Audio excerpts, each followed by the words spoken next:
from a lot of these Republican senators, they actually sound like they're speaking from the same sheet as President Biden. The real issue is the House.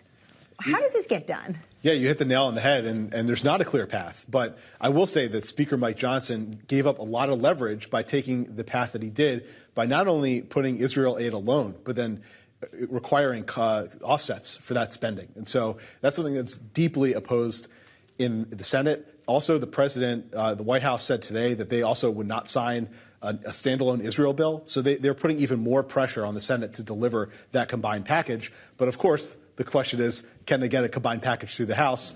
They'll need Democratic help for that. But will Speaker Johnson put it up for a vote? Stay tuned. Yeah, stay tuned. Tom Cole today said that the Senate bill wouldn't pass the House. Chuck Schumer says they won't take up the House bill in the Senate.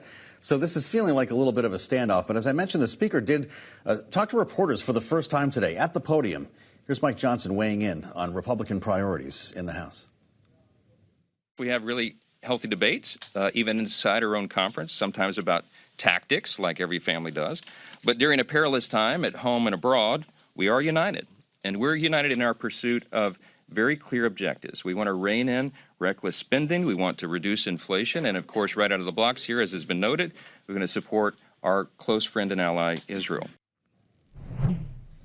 So it kind of becomes a question here, I guess, Michelle, is if he's being allowed to get a win. He's going to get this out of his system, get something on the floor, and then maybe start working with Hakeem Jeffries, start working with Chuck Schumer. Or is this going to be the new path for this Republican conference? Well, it remains to be seen, certainly, but it is a sort of statement bill, right? I mean, yes. This is the Speaker's first kind of, entree into his legislative agenda. It's definitely something that his small caucus is pushing for, is to separate that out. But as Jordan mentioned, I mean, this is a total non-starter. The veto threat remains from the White House. Absolutely. And, we heard from National Security Council spokesperson John Kirby today talking about how an urgent supplemental is urgent for a reason. They see four main components of that supplemental that the White House put forward.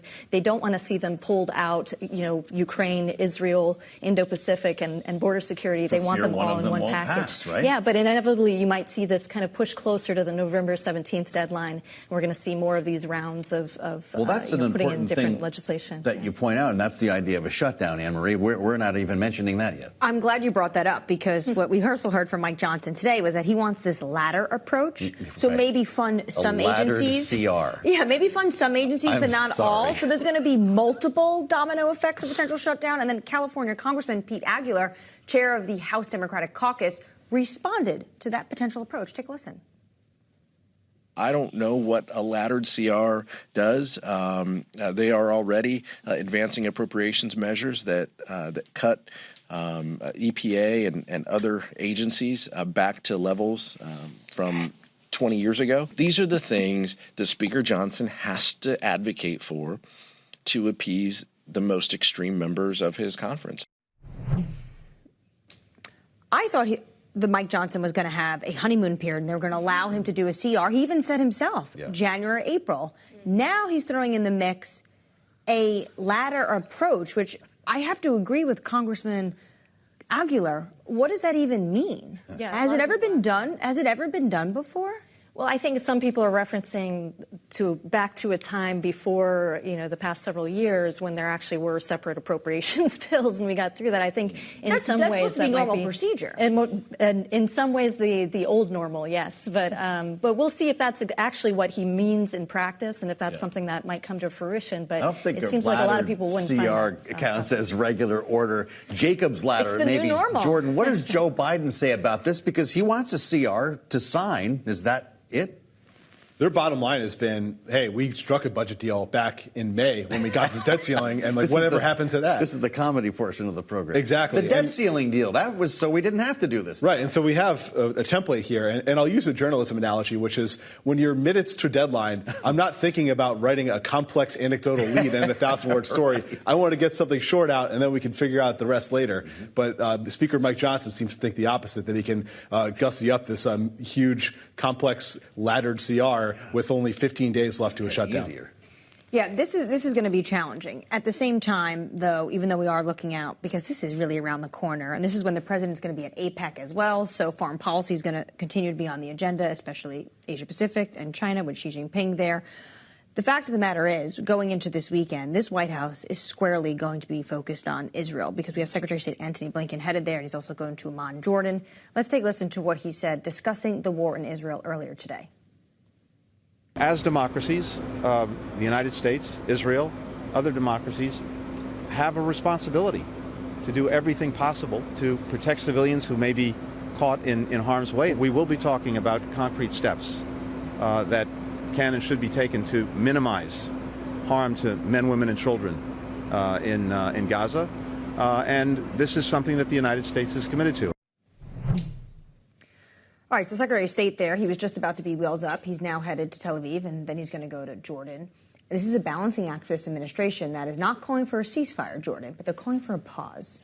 Yeah, what look, does that mean? I think this, well, what it means is they want isolated stops to fighting so they can get hostages out or get a truck of aid in. But they don't want everyone to put down their guns full stop because they think that'll help Hamas. But they're also seeing a broader problem, which is, I sense that they're in war. There's the tactical war, and then there's the PR war. And Israel's fighting the tactical war, and it seems like the Biden administration doesn't think they're fighting the PR war smart enough by the number of civilian deaths, by the targeting of these refugee camps. And so Antony Blinken is going to go to Israel with a message of, hey, why don't we consider these pauses? Why don't we consider a more targeted approach that will root out Hamas and not cause a broader conflict in the region? Seeing the headline today on the terminal that Israeli forces had encircled Gaza is making some people nervous about what might come in the next couple of days.